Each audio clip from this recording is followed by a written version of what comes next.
Ludo, of course, thank you very much. My first board assignment was at the age of maybe 28.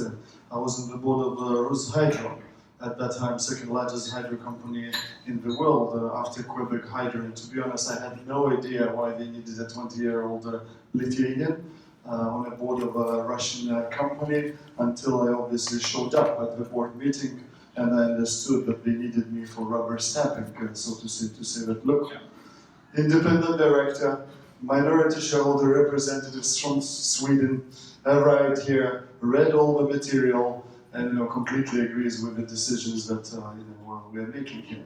So I only lasted a year on that board. It was a very exciting experience, talking about board rules and negative experiences.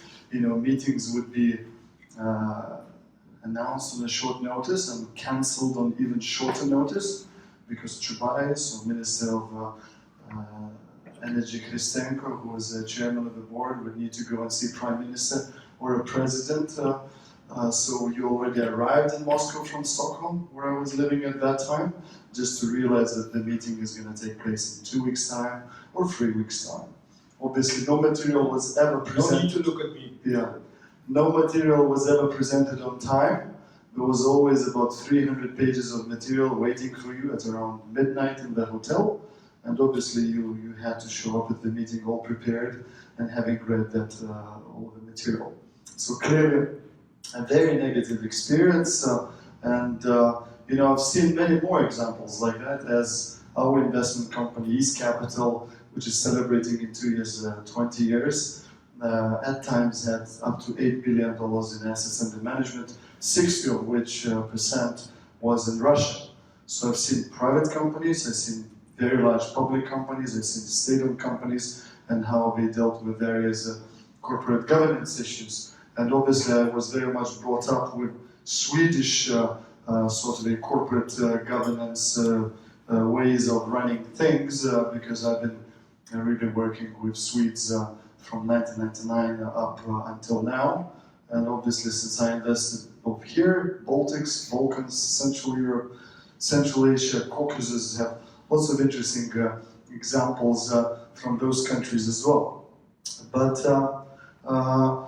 what I obviously see, both in public sector but very much in private, is that everyone asks one question to start with. Sorry, why do I need a board altogether?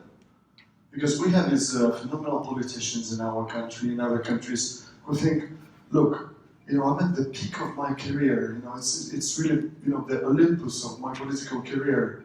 And now all of a sudden someone tells me that it's not going to be me as a minister running Ukrainian railways, running, Naftogaz, running some other companies.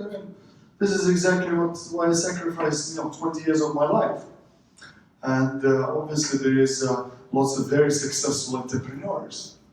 And I met one in Krasnodar, who's Sergei Galitsky, who owns Magnit. That once upon a time they would be opening 3 stores a day, one in the morning, one in the afternoon, and one in the evening.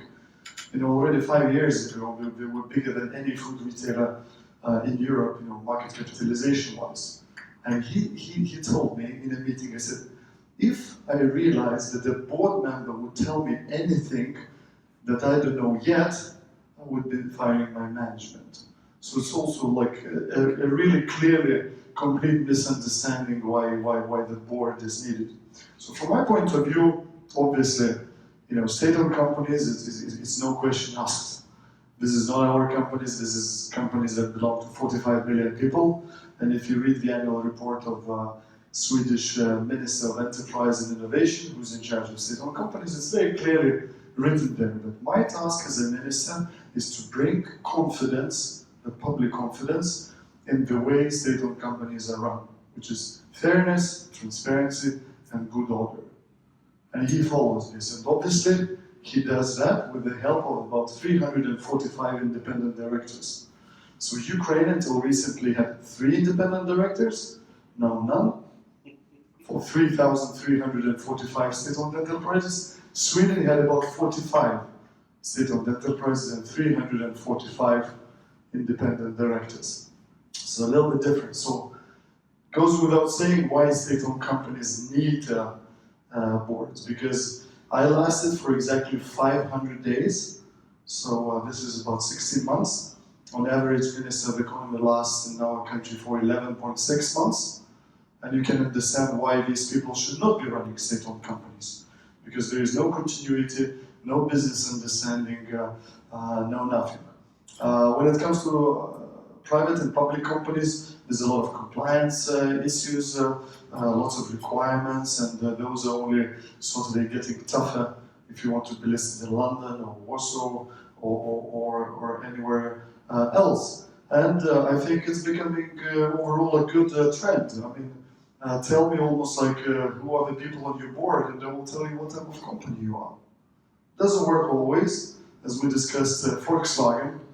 I mean, there were some very bright people on the board of Volkswagen, like Annika Falkengren, who's the CEO of the CB Bank.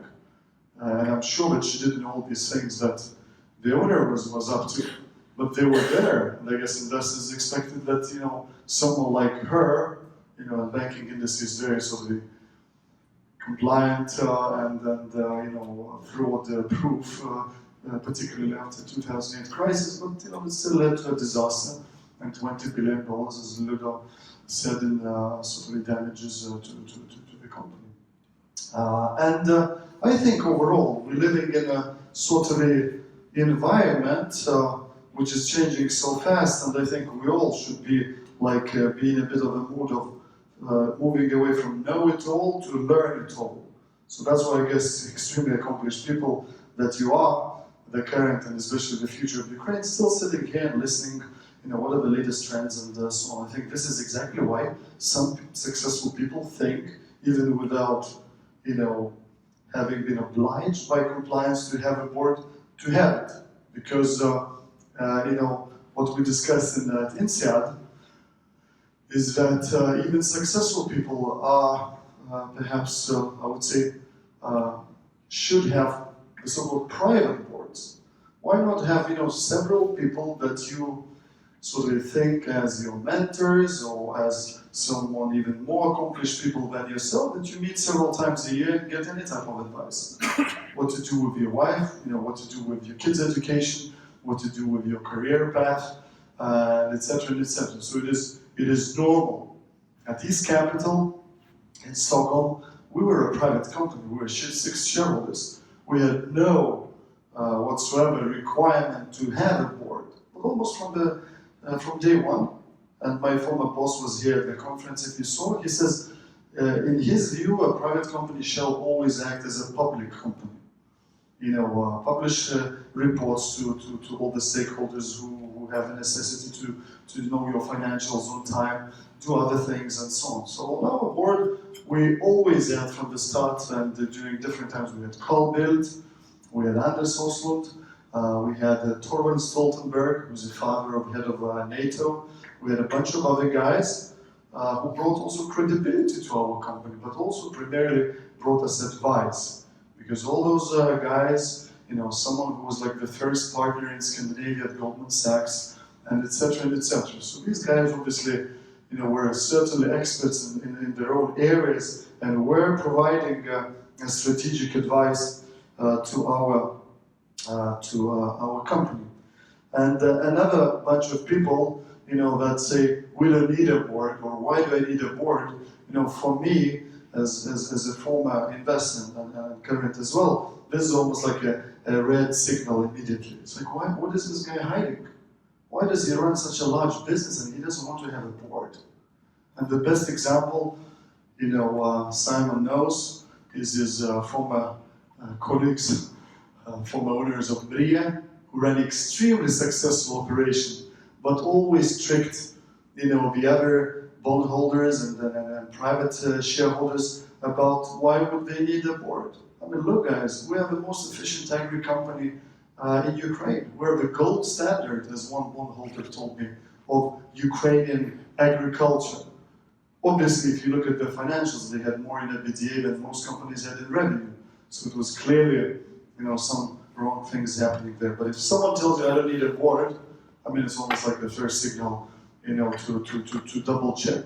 There are certain investors around the world, and you know, the shareholder activist type of investors that specifically want to meet some board members, before they invest in the company, just to understand, whether these guys are rubber stamping, whether the CEO and the main owner is actually listening to the board, or he appointed extremely expensive people, extremely valuable people, but is ignorant towards their advice, which might tell a lot about his other activities within the company.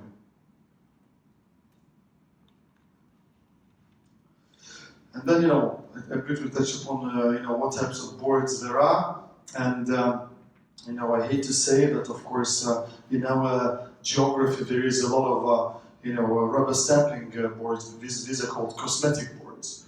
And I don't know, does anyone want to be in a rubber stamping board, even for a small fee or a high fee?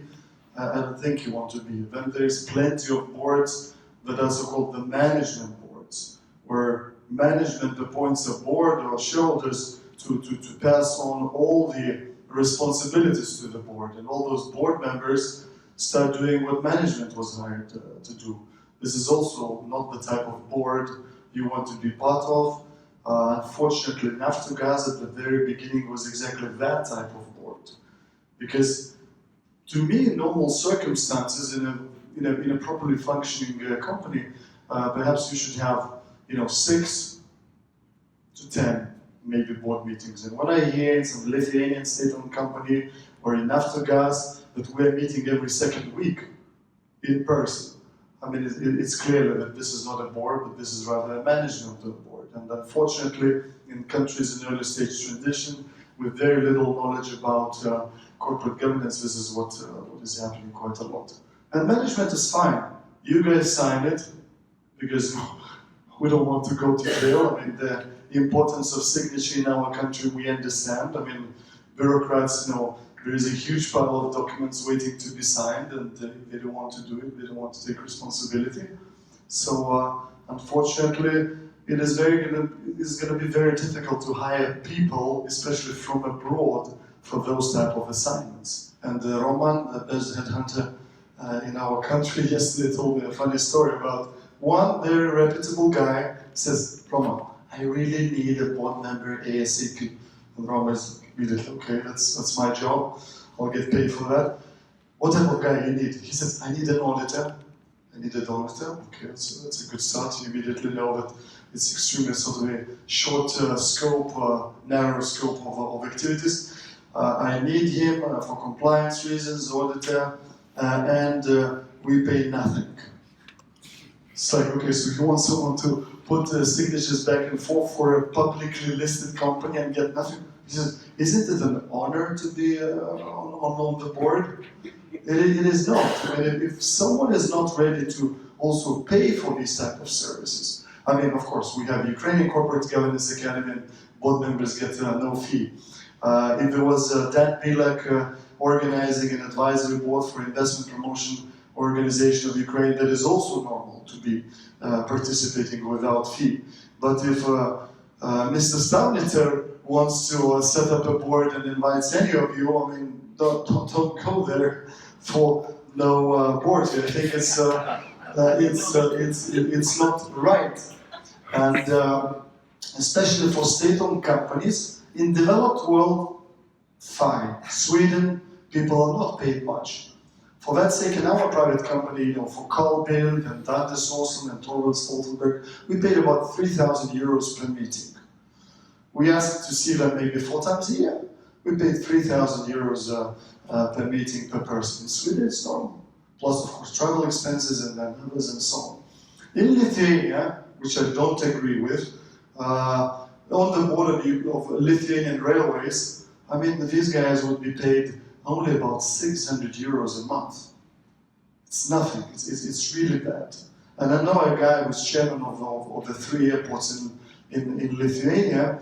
They have about 40 million euros, I guess, in revenue, and they pay similar money, but he got enormous amount of good CVs to fill the board member positions, because this company is not dirty, it's not corrupt, they're really looking forward to expansion and some doing good things for the country. So therefore people, all kinds of heads of audit firms, all kinds of heads of legal firms, someone who runs a foreign retailer, I don't know, like Lidl, Metro Cash and Carry in the Baltics, wants to be on the board. It's okay. But in our country, with the depth of challenges, with the risk to reputation, with the risk to personal security, you have to pay board members a hefty fee.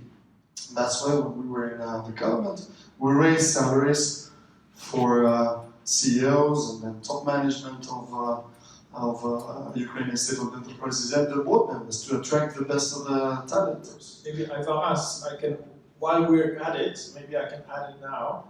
So there's always the issue of pay. Again, I think the Romans had the right idea. Beneficium officium. So your benefit should be proportional to your responsibility. So if people don't pay you, it's because they don't want you to exercise responsibility, so don't touch it. But I think a good rule is you pay the board member the same daily salary as the CEO. Okay, that sort of as a level, as a guideline. So for example, if the CEO gets 300, let's say, for 300 days, then you pay him 1 per day of board meeting. Then you have the other rule, which is there's travel, preparation, and you say how many board meetings do you want to, or how many days of the director do you want? And let's say you say, well, we probably have we have 6 board meetings a year. That's 6 days plus for every board meeting, certainly 1 day of preparation. So that could be 12 days, and then maybe pay another 6 days for occasional visits, for meetings, a strategic seminar, and that's 18 days. And I think that's sort of a good rule, and it gives a good level playing field. In terms of the average daily rate is the same with the CEO. Of course, the CEO works 300 days, but the directors pays less. So I think that's a very simple rule. By the way, I think you want the same salary for every board member. You do not want to do like executives, well, this is your market rate, this is your market rate. This, of course, is to be discussed, but I think as soon as you start paying people differently, the solidarity, the collegiality at the board will be destroyed. So I think, pay them a little bit more, so they're more committed. And so also, don't start paying them per day, because then say, I'll do a consulting project for you, and I'll do this for you, and I'll do this for you. And that's my second comment. Service providers are not on the board. Right? In many family businesses in Germany, you always have the banker, the legal counsel, and whenever they say, well, should we change bankers? Yes, we could. However, people say, well, Ludo is representing Deutsche Bank, so, and then the Deutsche Bank representative says, oh, what else can I do for you, So you never have an independent discussion. So auditors, legal counsels, I think are basically not on the board. That doesn't mean a lawyer is a very useful professional background to be a board member. But that is what I bring to the board, but I don't give you the service of legal counsel. And I think now the only thing is in small, medium enterprise, it's a bit different, because in small, medium enterprise, you don't have that much resource. So if you have a good legal person on the board, the CEO will tend to ask for service. I still think it's a good idea to sort of say, okay, that's a service, but now I do this separately from my board role. And for example, you're going to pay me, but you're going to pay me in shares, or you can pay me, later, or it's going to be a contribution to a charity, which is always, if you start doing executive work, don't do it as a board member. Just say, I'm giving you a service, that's separately, and if you want to fire me as a service provider, that's fine. If you want to fire me as a board member, that's fine too, but try to separate the two. So try to be as clear and as transparent as possible. Boards are power, so either people want to deny the power, really pro forma boards, or people want to grab the power. But the very few boards are really there to work for the organization, which is, in a certain way, I'm not there for myself, I'm not there necessarily for this shareholder or that shareholder, I'm there for the employees, for the customers, to create the best company that I can be. I mean, that should be the spirit. So just so that we don't have to go over this, I don't think it's very complicated. There is no right salary. There are wrong salaries or wrong compensation, but there's no right salary. Have a principle, apply the principle. You know, after 4 years, review the principle, which is, are we paying too little? We raise it. Are we paying it too low, too high? Then we even reduce it. Yeah, that brings me, you know, to two thoughts about that. In Sweden, state-owned enterprises, they have a sort of a remuneration policy, which they call it market, but not market leading. So this is very clear that you know, you will never get more at Swedbank, which is partially, you know, partially state-owned, partially private, than in I don't know, Nordea, which is a completely private bank, and so on. When it comes to Ukraine, unfortunately, we put ourselves in such a position that reminds me of mid or early 90s in sports in Russia, where Lithuanian basketball players would go and play in Saratov, and they would be paid more than in Spain or Italy, just because the risk of not being paid was just so high. So we have created that type of environment here. When we invite foreigners, and we kick out foreigners. Same with people from the private sector, we invited them, kick out. Nobody knows how long they will last, and therefore you have to pay a premium. Also because you don't provide political support for that board or for that management. You know, there is a bunch of your enemies that will throw dirt at you, you know, through controlled media, and therefore, unfortunately, in this type of environment, you know, you have to almost pay premium, plus all the risks of personal security, because you are here to fight, you know, the corrupt schemes and so on. And then Governance is spirit, it's not form. So the form should support the spirit. The form should not kill the spirit. So in some, for example, this is now true in the US as well, some companies are like high tech, very risky.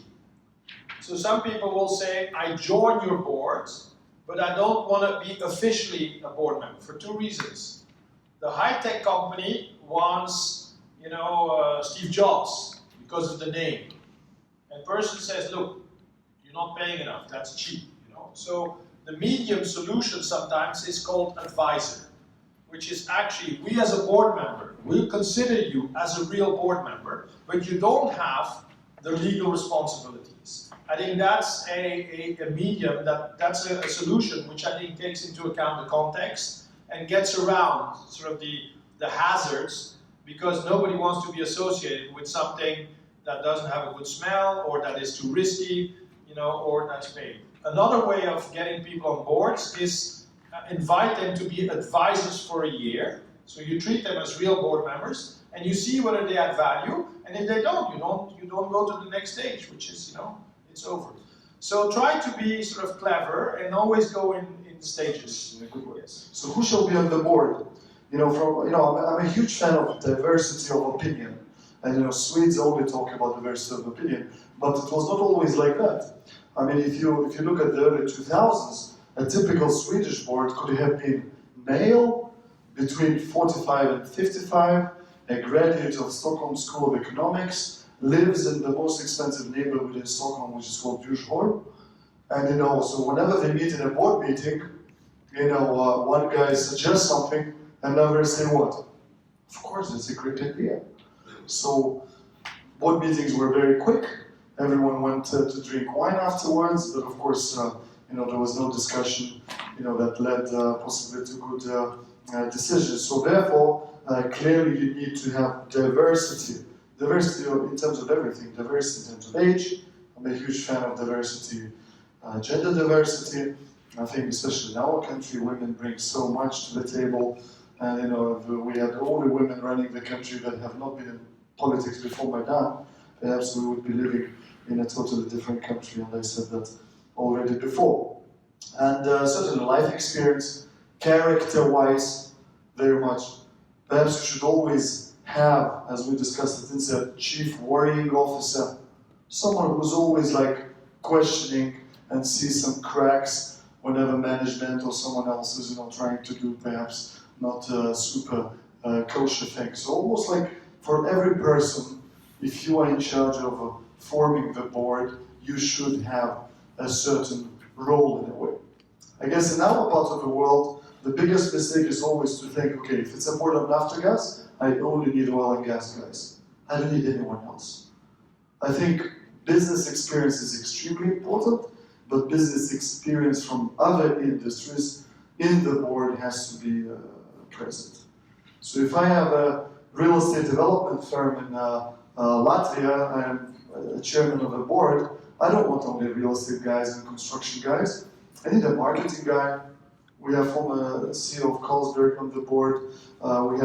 We have a former banker on the board who understands, how things work in Latvia. But I would never hire to the board acting bankers and acting auditors and acting perhaps lawyers and so on, because all of them would have conflict of interest, especially in small countries like Baltics. There's only 4 banks in each country.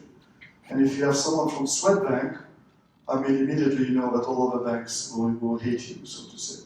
If you have, I don't know even why would you want to have an auditor on the board. I guess not, but certainly avoid bankers, and most prudent bankers immediately tell you that they don't want to be. I guess overall every person, needs to bring credibility to the board. I mean, if you look at the person and say, okay, this guy is on the board of Ukazaliznica, you look at him and you need to understand immediately that this is a credible guy, he's not accidentally there and so on. And doesn't only go for Ukazaliznica, it has to go for more or less every company. If we have the biggest company in our country, and eventually some Ukrainian will be on that board, and none of us know that Ukrainian, I guess it's pretty clear that he shouldn't be there in the first place. We don't know what he brings, we don't know what he stands for, and so on. Key characteristic of a person that shall be on the board is independent. And 3 things about independence: in thinking, independent from the shareholders, and independent of the board fee. Now that we pay a lot, we don't want to get the guys that otherwise get 2,000 euros, even in a private company, but if he joins the board of Ukazalizis or Naftogaz, out of a sudden he's going to be getting 250,000 euros a year. What do you think will be his desire to ever quit that board? I mean, 0. I mean, the guy is going to be very well paid. So you want people that can walk away from the board. Close the door and say, look guys, I'm not going to be part of this. Because these guys are involved in some wrongdoing, talking about whistleblowing and so on. But very importantly, also independent from the shareholders. Especially if you're independent, you cannot get some kind of government instruction to do something. And certainly avoid meeting then all kinds of like politicians in sauna or in weddings or in whatever, because then your independence is going to certainly drift away. For example, I don't like that our national anti-corruption prosecutor is on the board of Football Federation. I mean, who normally are people that run football in Italy, in Ukraine, in Russia? It's actually the guys that normally should be subject to the interests of general prosecutor and national anti-corruption prosecutor. So now he's going to be part of that team, sitting at the table, eating some nice, smorgasbord, with caviar, drinking some nice Chateau Latour or whatever, and what he will next day say, guys, sorry, but there is a arrest warrant for you, and you. I mean, it's not going to work. So that's why you should keep independence in any way possible. And goes without saying, integrity, ethical values, and so on.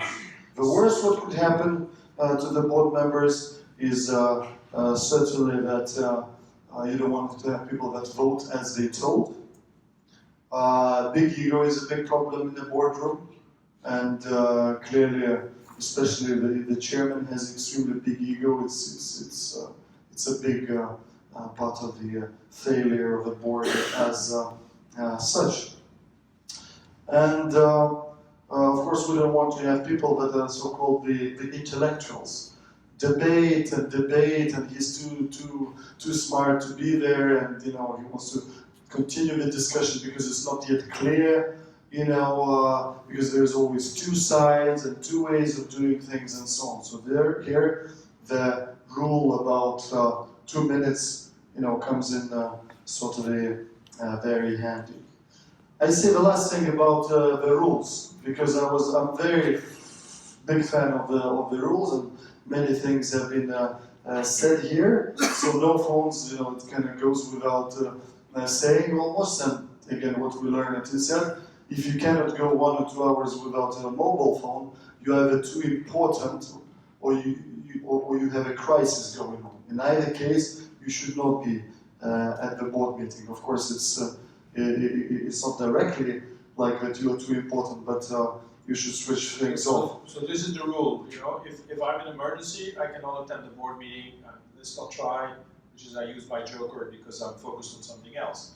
If in 2 successive meetings you're focused on something else, that means either you're not in control of your life, or something else is always more important, and then you should get out. If you don't like the rule of 2, you have the rule of 3. But you can't be out of control all the time. So these and in another board meeting that I recently started as a chairman, I immediately told people that there will be no possibility to join the board meeting over Skype.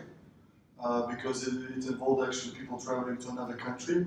So I know that it is very convenient to say, guys, with a 12-hour notice, I cannot arrive to Riga or Tallinn or Stockholm because I have important stuff here, so I will join you over Skype. And then it starts, we cannot hear you, the connection is bad, and so on. It will force people to actually show up, and of course you help them by doing, again, things in a Swedish way. You announce all 6 or 10 board meetings 1 year in advance. And the way Swedes work always, if he's invited to a small conference in Malmö as a panelist, in 1 year's time, and then 4 months down the road, someone invites him to a big conference as a keynote speaker in Berlin, he doesn't call Malmö people and say, guys, plans change, I dump you for the bigger event. Same goes, with the board meetings. If these very important guys like Carl Bildt and so on, they have made a commitment, they always show up. So it's very important not to be what I call like Eastern European, like canceling on a short notice, not showing up, 5 minutes late, 1 hour late, leaving 1 hour late because I have some more important stuff going on and so on. And sometimes when the board meeting gets out of control, of course, it's chairman's role as well to put some rules in terms of when and who has an opportunity to speak. So some people, like Stanislav Shekshar, who's one of the professors, he said as well, he said you should turn your name tag, in a board meeting perhaps, especially if the board is bigger, you should have name tags. You should put the name tag on the side, and then 3 people have turned it, and chairman then says, okay, first you comment, and then you and you. And this is not very Swedish. But at OECD in Paris, where I had a chance to be twice part of a bigger meeting, this really works very well. And then the chairman of the discussion says, okay, Lithuania, and then Sweden, and then Bosnia speak one after another, make comments, and it works. It really stops people from interrupting others, showing no respect, and so on. And material is of course very important. At East Capital we also had a rule. There is no material, a week in advance there is no board meeting. And focus shall never be on quality of management presentation or whatever. If management spends a week to prepare for the board meeting, then something is wrong. Maybe they should not be doing that. So work on that, what is the comfortable amount of time of management preparation, but certainly not week, and especially if you have many meetings like 10, then some of the management will only be working in providing materials for the board that some of who does not even appreciate and read. And I think it's also very important dynamics in the room of the board meeting. Again, at the same Rose Hydro, it was like a really big board, maybe 13 people or something like that. But then there was additional 30 in the room, assistants and then assistants of assistants and heads of departments and so on. It was, it was not a board meeting. It was some sort of a show or a concert or whatever. And in this type of environment, people of course do not open up. I mean, there's no discussion because you don't want to look. It's okay to look stupid in front of 7 board members, but it's not really okay to look, especially in Russia, stupid in front of so many sort of the lower ranked people. Therefore, people just shut up, and then this, the discussion ends, with the amount of people that you have. In your experience, as you with your colleagues were picking the board, the issue of diversity and diversity of the experience for the particular company. You spoke a little bit about how important it is, but how do you put this together? How do you find the different people which you believe can be productive together and, as a whole, contribute more than any one of those individuals? That's like, I don't know if I communicated my question. Yes, I cannot underline it. The key in governance is the nomination committee, which is who do you invite to the board, and I think that's a key. That I think is a key issue, because it's like a soccer team. Once you've hired the players in the team, you're stuck with the players. So the most important is nomination, and most importantly, it's also nomination that actually asks for an evaluation of the board members as a team. How does the board work? And also the individuals. So nomination committee is key, and this is what private equity players do very well. I would say here, owners board. That's a private board, and that is done at the owners board, which is, I'm an owner, which board do I want to have?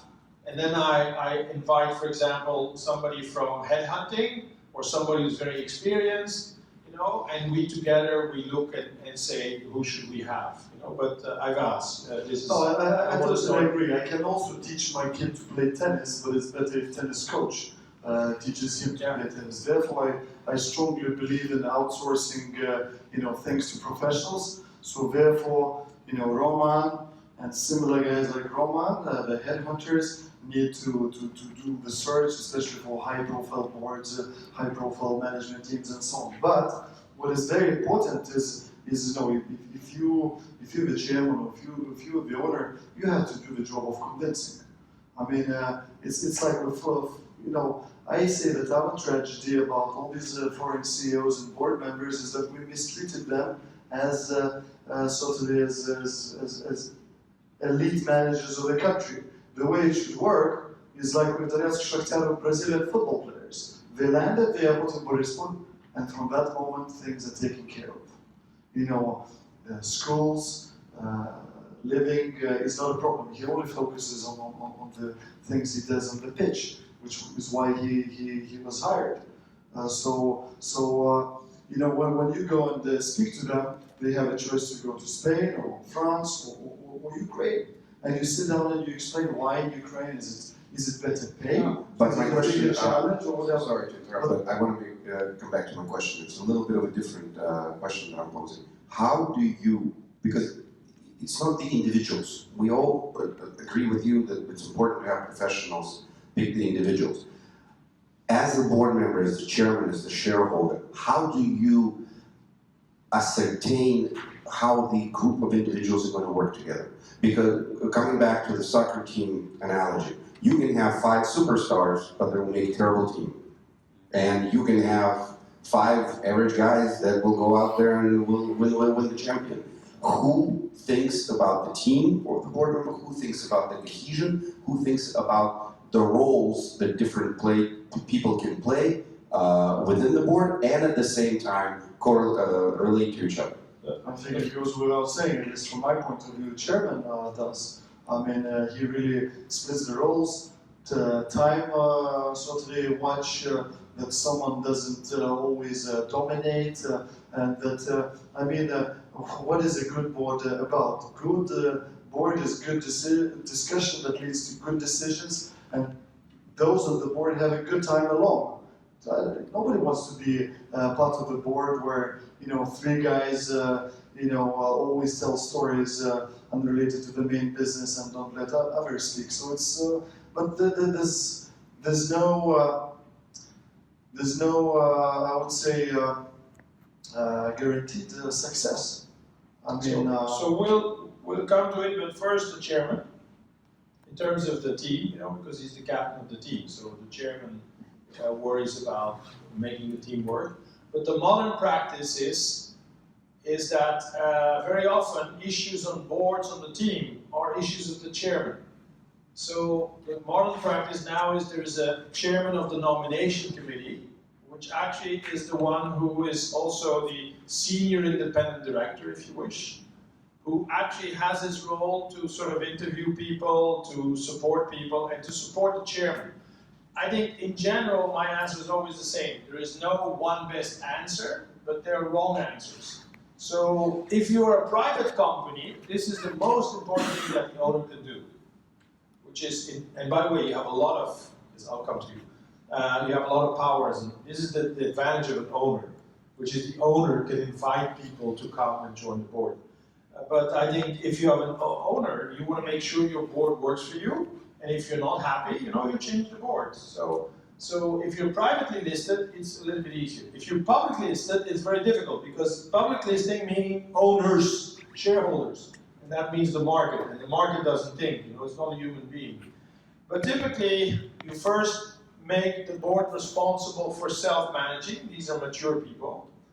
Then you have one person who's really responsible for annual evaluation, and to even give feedback to individual members. So that's typically the issue. And to diversity, let me say, the more you have diversity within you, the better. So I would always say 2 sectors, not all your life in one sector, so 2 sectors, maybe 3. 2 functions, not just CFO, but also operational function or marketing. So in my past, I've been head of marketing or head of commerce, but I've also known finance. So 2 sectors, 2 functions, and as you are more international, because governance is, globalization is ongoing, also 2 cultures, so that you're not prisoner of your culture. So I would say, for me, that's triple pi. Pi being the letter pi, right? You need to be a generalist, you need to understand all of the languages, all of the functions, and then two steps, which is 2 sectors, that's 1 pi, 2 functions, and 2 cultures. So the issue is not, are you diverse, which is the issue in boards today is, how many slices of diversity do you bring? And then you actually put the names of the people, and you say, gender, sector, function, nationality. You just put a check mark, and then you fill the gaps, which is, we don't have enough of that. So we need people who understand the industry, but we also need people who look to the industry from outside. So again, there is no perfect answer, but there are bad answers. I think the good answer is diversity, but you need to be managing diversity. So which diversity do you bring to the table? And the problem with diversity is, you bring in a Frenchman, he will immediately say, that's the way we do it in Paris, so that's the way you're going to do it. You bring in an American, he's going to say, that's the way it's done in New York, etc., etc. That's the way we do it in California. So be careful. We want to have Americans who go abroad. So I think the 2 cultures, I think this makes a real difference. You had a question. You partly just a little bit answered the question, but I would like to deep dive into Andrew's question. So imagine the situation, there is a private company and the shareholders make a very practical question in terms of Ukrainian corporate governance culture. And you would like to form the board. And it's the private shareholders who like to set the board. And they are thinking about the diversity. So what's the good and practical approach to think about this diversity? It just put the functions of people that you meet and then find the people with more of this competence. Or what you just thought make a diversity as itself of people with different skills and different backgrounds. So how it should be done from the first time in the company? From the first time you put a board together. Yeah. I think you will not have the optimal board from the first time. So you sort of say, you always look and say, okay, what are the issues we're going to anticipate? Who has seen these issues before? So trying to anticipate and say, what kind of questions will we discuss? That's the first thing. Are we ready for the future challenges? Secondly, we have a few key issues, which is strategy. So former consultants, investment, bankers, private equity people, very useful. So in financial skills, investment skills. Then you need to have also commercial marketing skills, because value creation is finally done by customers, so market skills. Then you need supply chain skills, understanding the operations. And then you need people skills, which is hiring executives, etc. And then I would say today you probably have a big thing which is digital, which is, that's going to change. But I sort of feel everybody should understand digital, which is digital should not be a skill, which is everybody should understand sort of digital at a generic level. So I would say you start with that. Then the head of the nomination committee at the end of the year looks outside. This is where, sort of a headhunter or a board hunter is very useful. At the end of the year, let's have a discussion, very useful to have on the board former headhunters, because they have a very broad view of people, sector, psychology, but not while they're serving. Okay? So once they're retired, very useful board members. When they're serving, support to the owners or support to the nomination committee. So I would say, I have sort of this surprising issue, which is, why do people make it so complicated? It is complicated, but just try to get it, right. And I will say, and this is important in terms of the slide you've already seen.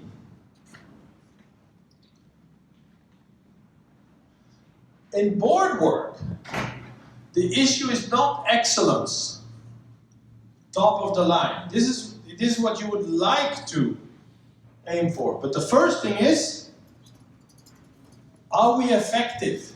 Which is, do we make the right decisions? Do we have the right board members? So the issue is not to have the optimal board. No, you won't have the optimal board. But the first thing is, are we able to make decisions? Are we discussing the right issues? Do we have the right information? And that is effectiveness. And I think the people who are killers for boards is the people who want to be efficient, or the people who want to be excellent. I want to be best in class. No. Just be good enough. And I think that's a better way to start. After that, once you're there, most boards are ineffective. So first go to this. So which are the people we must have? Otherwise we're clueless.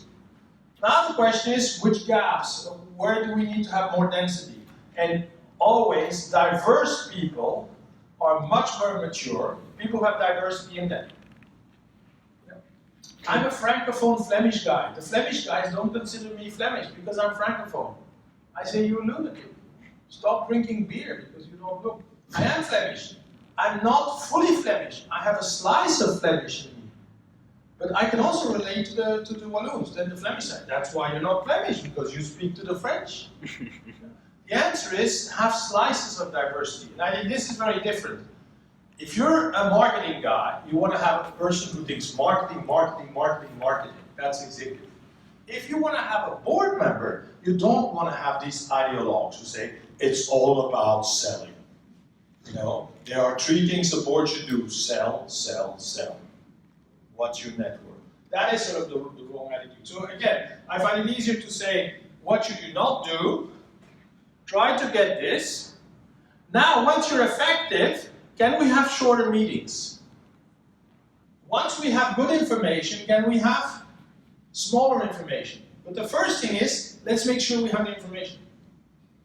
Now that we have a good board pack, let's have it better. What's a good board pack? We need an executive summary. We need to have the data. And finally, you'll never get it right. I like board packs where, with the information, there's the name of an executive. If I want to have information, I can talk to somebody in the company and get information. But there's one rule. I only talk to this person in ask mode, not in tell mode. I'm never going to tell this executive what to do. That's up to the CEO. But I can ask questions. Could you explain this table to me? I don't quite understand. That, of course, requires a lot of preparation. I think we're now violating our own rules of the game, which is it's past 12. So, the last question. Yeah? Two. Okay. I'll violate my own rule. I'm just a teacher, so it doesn't matter. 2 questions. The lady first. So we were speaking about nomination and evaluation. My question, how to evaluate the board? Are there any KPIs which can be assigned to them? Individual or group KPIs? How often should it Very, be? very, very important. First, we'll practice this afternoon and tomorrow. Okay? The key issue is evaluating the board is very different from evaluating the individual. And you always start evaluating the board. So you first evaluate the team. Because as soon as you start evaluating the person, you say, hey, you know, I'm great. It's just the other one. So people start blaming others. So you first do the following. This is the card that we show. Just ask people to fill this in for the board. You know? What's working well? What's not working well? And what do we need to change for the board?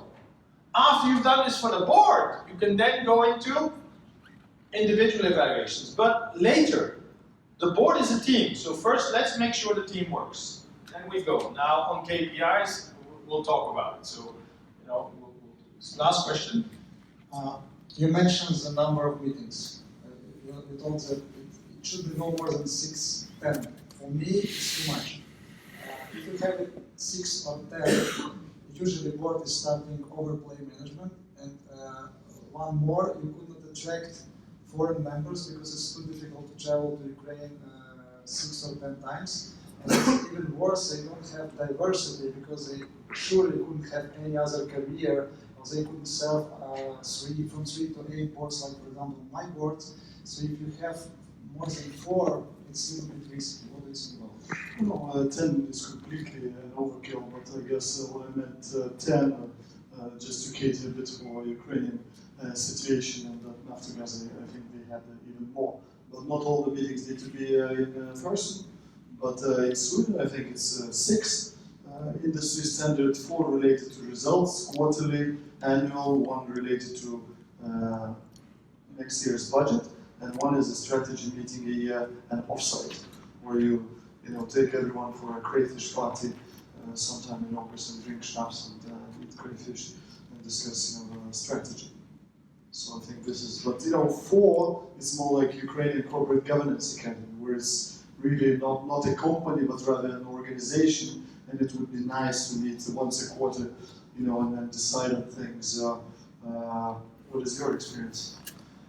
I would say minimum a quarter, minimum 4. 4, the current practice is 4 is too little, because the world is changing too fast.